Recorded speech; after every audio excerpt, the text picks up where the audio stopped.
When you started with us, how were you feeling about your business? You mentioned you were like thinking of even quitting. What were you kind of coming and wanting to solve for with us? In terms of like my business and just saying like forget about it, like should I just go get a remote corporate job and make an easy 100 grand and be done with it? Because as we know, this is not like for the faint at heart, honestly. Like I feel like if anyone was going to figure out this online coaching model, I and maybe my ego was in the way, which is why to find someone that I actually can trust and I think actually knows what they're doing is actually part of my challenge, and probably asking for help or even being coached, honestly, 25 years as a sales manager. And this is what I do. I'm like, how can Tracy not figure it out? She's good at sales. She's good at not good at marketing, but I'm techie. So I figure it out. But it's been a struggle. I guess you hear it all the time, like the ups and downs, and then questioning, what am I missing? Like, I just feel I have felt for a while like I got some things figured out and then I don't quite figure it out. So I'd say that's actually where I'm at right now, right? Like, had some wins, definitely mindset. Today I watched the sales call from yesterday. Like I do definitely not want to miss those sales calls. They're highly valuable. Just reinforcing the framework, practicing the sales calls. So heck, what a good idea, right? Like I feel out of today, I think there's value in maybe you watching my masterclass, because the biggest change I would say in my masterclass was going into the sales calls. And I'd say the first couple I did, I fell to the downsell, and then your voice was in my head to not do that. I did implement something that I wasn't told by you to do. It just seemed like a good idea. And I figured go big or go home. What the hell do I have to lose? Where I invited people to book the sales call and I charge $47. That is good. I have like 100% show up rate for my sales meetings, which I say right on the call. Like, I charge you $47 because my time's valuable, your time's valuable, and I want you to show up. Like, I'm very transparent about it. And I also say, if you actually believe at the end of the call you got no value, I will give you your money back. Because I used to do a contest, but then I felt I just got tire kickers on the call. So I had like higher registration, but then I really just think I ended up with a bunch of people that showed up that were just there to see if they win the Amazon gift card. So that was annoying. So I said, if you book the call tonight, you will go in a draw tomorrow in my Facebook group for $100. And I would say that got me probably 5 or 6 more calls. Plus, it got those people all to be in my Facebook group. That was like a tactical thing that I did a little differently that got me a 33% show up rate on the Zoom. So statistically, I've got the same registration rate, but I also got all qualified people. Like everyone that showed up on the call, I really didn't have unqualified people. So that's pretty awesome. And because I had 12 calls, I felt confident to screw up a few of them and take your advice and be confident and just sell my high ticket. And what that did is I ended up selling my high ticket. It's kind of like sticking with the, in my brain, just saying, no, today I'm only selling my full VIP rental property business coaching. It just changed, I think, the vibe. The framing of the call has made a huge difference. Like just showing the confidence, because I go from the master class where I appear like, well, I am an expert, I'm confident, but your feedback was I go to too soft. Like you've done all this work to create this authority and you're giving away. Yeah, so that was like huge feedback on that coaching call. So now I come in with my business suit and frame the call, and I'm very being Ben about it. And it's really made a difference. And I'm talking more about their investment strategies and the retirement strategy. So sticking to their fears, what they're trying to achieve. So yeah, I mean the results so far, and I still have like 2 more sales calls from that master class, but I closed $21,000 from those 14, ended with 14 sales calls actually. 5 of them have closed and I still have 3 to go. So we started a couple of weeks ago. The first launch you did implementing this feedback, you said, go through the numbers with me. So before you started with us, what were the numbers, all of the numbers? And then what were the numbers since you did this launch? I know. And it's all, I can't believe it's all mindset. I'm so mad at myself. Well, it's not all mindset. It's mindset, but it's also what you physically have said in the call. That's what I mean, though. I Yeah. guess it's the mindset plus the framework. It's someone that has done what you want to do, pointing out the one thing that matters. Like you don't want to have to run Yeah. everything. That would be a bad coach would tell you to do Well, something like actually, I love that. I did love that you didn't make me redo things one or change thing. things. You actually listen and appreciate what I was doing. Do you have it on a sheet at all that you can share? Let's check out the numbers. Love this. Yeah, I love my numbers. The last masterclass was on February 17th. So that means my ad would ran from there till the day, which I need to like almost stop it tonight. Yeah, so I'm actually really pretty good here. 1196, 226, 1500. So I'm like actually less. Yeah, So I've actually got a better, okay, that's actually kind of a big deal. So I'll verify this, but I actually think I'm in less ad spend for as many registrations. And before we were working together was like February 3rd, 28 attendees on Zoom. So 259 registrations, 28 people on Zoom, 4 people book calls, and I got 1 design session. So show me the next one, yeah? And I don't know that I've fully updated this because that's 2-4. Is it even the complete data? It's not even the complete data, actually. You went up to 12. That's amazing. And then 12, and actually it's 21,000, and I've collected 11,000. wow. So you did $21,000 in revenue and then 11,000 in cash just within, would you say, was it 2 weeks? Yeah, so this is quite off. I got to update this. That's insane. Pretty much you had 1 month, one launch way above that. Yeah, this was like, oh, I was doing something right here. Yeah. And now you know what you're doing that created that result. So that's like, that's very powerful. Yeah, so I'm very excited for tomorrow's launch and then the sales calls, because I would say I didn't have the new sales framework like until I'd already lost. Yeah, because I had closed 2 in the one day, 2 of my 49.97, and then the 1 canceled. But then I had another 2 close day since then last week. That's amazing, Tracy. It is amazing.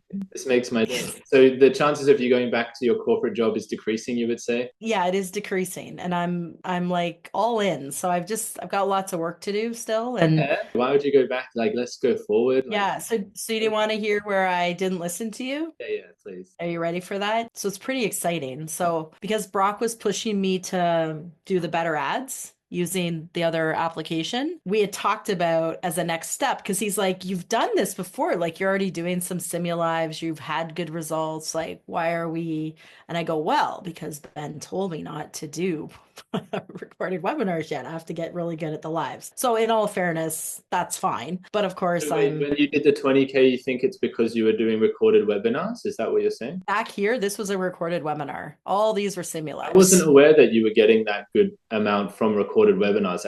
In a general sense, I would say don't run them. But if that's the difference that made the difference, then I would say go back to it. You should only go by your data. There's no general thing that always works and is applicable. And this is just super important, because the reason why people will convert better, the benefits to recorded, is they can just book straight in. They don't have to wait. So the conversions, if it's a good recording, will be better. So that's also why it's converting better up there. They don't have to wait to have the masterclass. They don't have to sit through live. They can just watch it pre-recorded and it's instant. So when I did it this way, I would do it the same way I'm doing my masterclass, saying I'm having a masterclass like on Monday night in 2 weeks from now. And then when I would go live, it would just be the recorded masterclass. But it wasn't on demand. It was literally just as if I was going live. So like tomorrow night, I could choose to use my recording, but I would be sitting in the background doing the chat. And I think there was some value to that. So I could make that choice tomorrow night, but where Brock got me thinking is more the automated webinar. Boil it down to what specifically, like boil it down and then just make that what you do. That's key. So we might get to that, because this is where I feel like we got to really watch the data, and we'll see how tomorrow goes. The first call got booked. I closed her. $5,000 paid up front. And that was on demand webinar, or that was the on demand. Well, it's only one, so we don't know, but I think it's worth doing. Correct. But then someone else booked a call. So I haven't closed that one yet, though. That one is still pending close. Yeah. Look, it's definitely worth it because the amount of labor is a lot less on demand. And you can also get an assistant to easily, like you just write down a bunch of frequently asked questions that come up in the webinars, and you just get like a VA to then just like be in the chat and ongoingly while it airs, because that would substitute what you're doing. Yeah, totally. Like right now I have my buddy doing it. Are you paying him? No, he's my buddy. So pay someone. It sounds like it's worth it. So I was planning to go live again tomorrow night. I could take the risk and do the simulive of the last webinar and do the chat myself and see if we get a different result. But I try not to throw too many variables into my world. I think that, you got to be like that as a business owner, and I don't take it personally, all right? In general, I'm a big fan of like, you can change it, but have you said you just don't want to like double back on a promise you've given them? So like, as long as you haven't promised them like you'll be there and it'll be a live event, you haven't used that in your promise statement. Oh, I totally have, but I totally did that before. Nobody notices. It's weird. Oh, okay. Then look, if you've done it and it's a proven system, like you've done it before and it's worked, like exactly the same order and sequence of events, then it's obviously a system that you can do it again. Because, okay, so there was an example I want to talk to you about. Curran Ray is like a guy who's big on like AI and systems and stuff. He ran this thing, right? And it was like a live event, come and see us, like we're going to do this with you.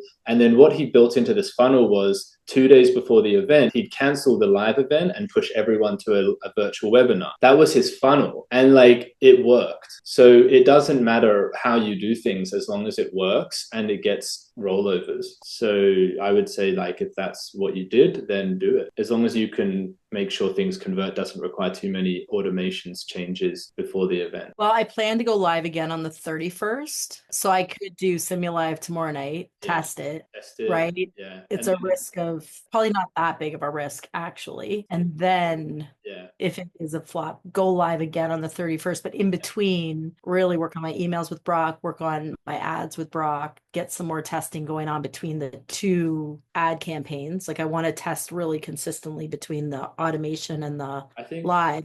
Maybe by the 31st, I'll be ditching the live and do that. You'll be closer to your goal of automated kind of funnel. And it's just when you try to and test things, as you probably know, it's just about build on what has worked when you tested in the past and really make sure like you understand consciously like every single thing that you did and make sure it is the same when you cross test. So that way you can verify that it actually works. If you can go through your niche, your offer, the income you were generating beforehand, talk to us about that. I was getting, doing all this work, spending $2,000 and then selling, sometimes $1,000, sometimes zero, sometimes 250. Have a big, huge month where I was like thinking I'm a rock star selling 20,000. That was like an amazing day in my life, but then I couldn't repeat it. So it is the repeatableness of it. I feel like, when I think about even just in the last 4 weeks, because I had the sales, right? I have the revenue, then I feel this confidence to try the next thing. And then I also, from a case study perspective, what's frustrating on the sales side, and I like to travel a lot, but it's this like big push. And then I'm like so swamped with sales calls and onboarding and clients. So even like this week, I'm doing the masterclass tomorrow night. My calendar is already filled with actually client meetings. And then I'm going skiing in a week. How am I going to juggle that? So what would be better is if I knew, okay, every sales call is costing me $250.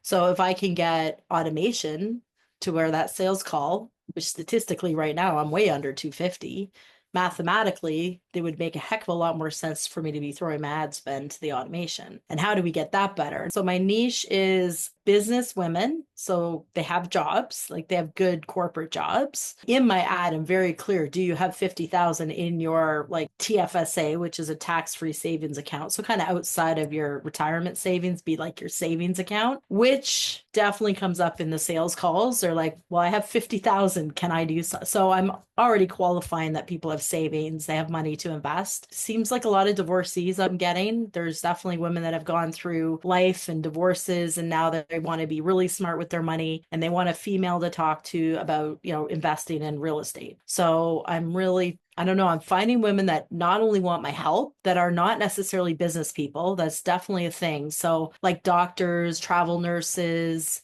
like women that are smart and have big careers, but they're not necessarily business people. They don't know revenue and expenses. And so they like the conversation I have around understanding their money in the first place, like in general, from a retirement perspective. And then obviously, if I can help them invest in a rental property, it's like that's the icing on the cake. Okay.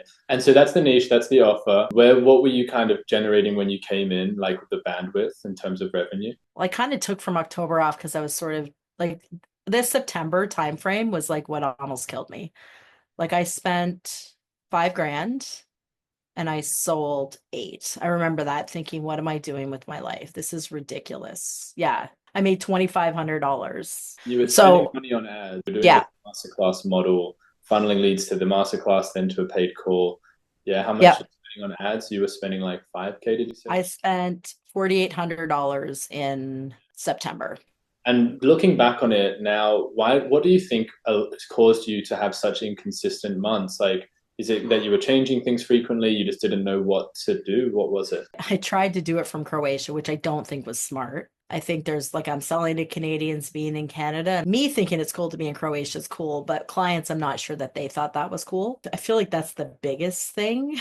again, it would have been late time zone. I would have been late at night doing the calls. I wouldn't have had that authority view happening for sure in the calls. So I think that definitely impacted the sales. I need to get to where when I'm in Croatia, I'm not trying to do lives or sales calls. Or if I'm doing sales calls, I'm doing them more strategically. I don't So know. would you say that at a Background.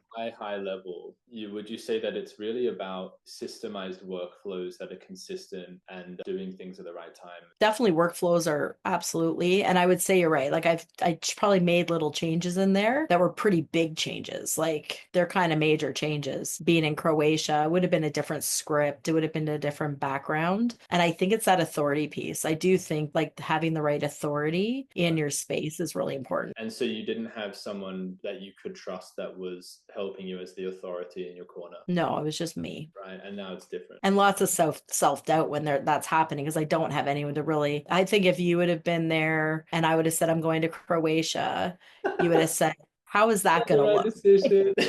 No, I get that. And so I think a lot of people that, work with us and express interest to work with us, they want the same goal that you have, like being able to travel and have freedom of time. But then, there's a specific sequencing that needs to happen to actually be able to do that. We'll talk more about that today, but I just wanted to kind of understand. So that was your like before state, which is great. Now, what's this kind of, it's not like an after state because we've only been working together for a month, but it's amazing results.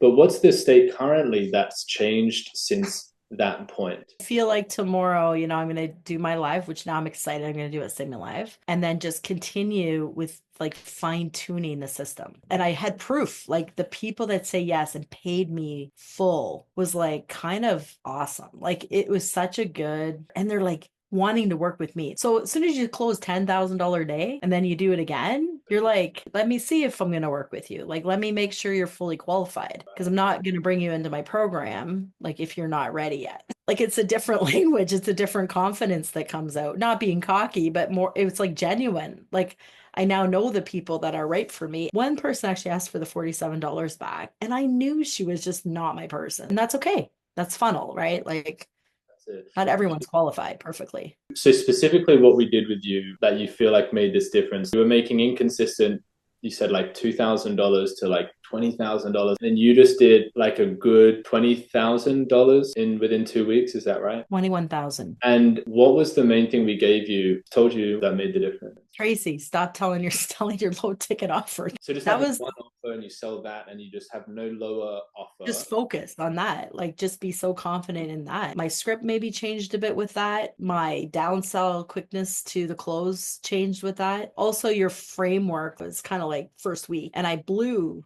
like two of the sales calls, and I'm like, Ben, I need that framework. Like, I just need to look at it.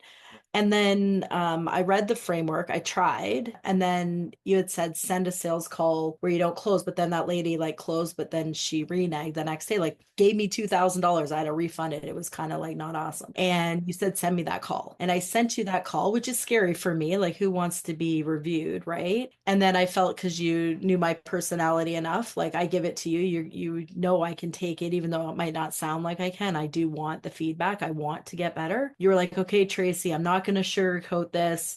And I felt like you kind of gave it to me. And I'm like, you're right. Like, you are totally right. Like, I'm not holding my authority. I'm not framing the call. What the heck is wrong with me? But that comes from fear. It comes from this side of my personality that I'm good at building the rapport and building trust, but I do that too early in the calls. That was a game changer. Like, and then I'm good at taking the feedback. I take a deep breath before the sales call starts. I set my shoulders back and I'm like, say hi. And I'm like, so today this is how the call is gonna go. Like I'm gonna frame the call. Like I think, but it was good because mentally I was just like, okay, introductions, we're nice, but let me just set up what today is going to be about. Then I'm going to see if you're right for my program. I say it very nicely and professionally, but it's like I set that framework is brilliant. And I listen to your sales calls and you're so consistent with the framework. So the better we can get at the framework, the better we can get the feedback in the calls. Like I'm excited to have a qualified call that I don't close only to get your feedback, not because I don't want to close a call.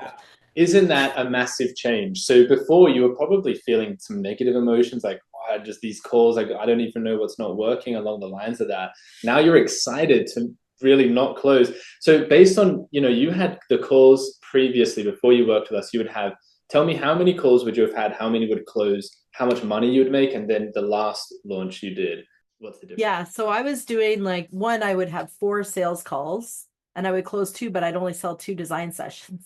So 2 grand because I would follow this fallback plan. So possibly like last year, I did 13 design sessions, sold 21 VIPs. Well, imagine probably half of those design your reality sessions should have been VIPs.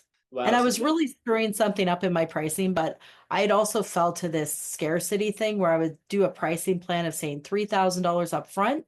I would then do that in a payment plan.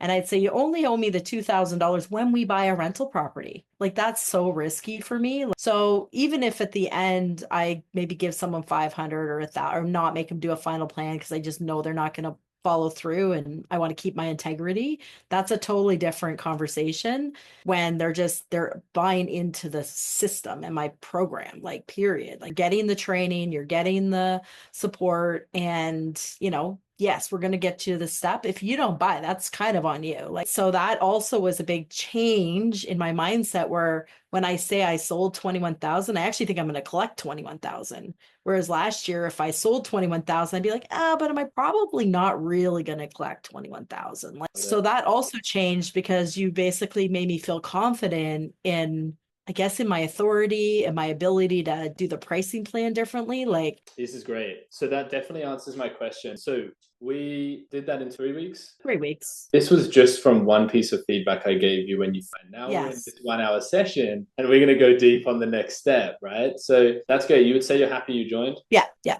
That's what I like to hear.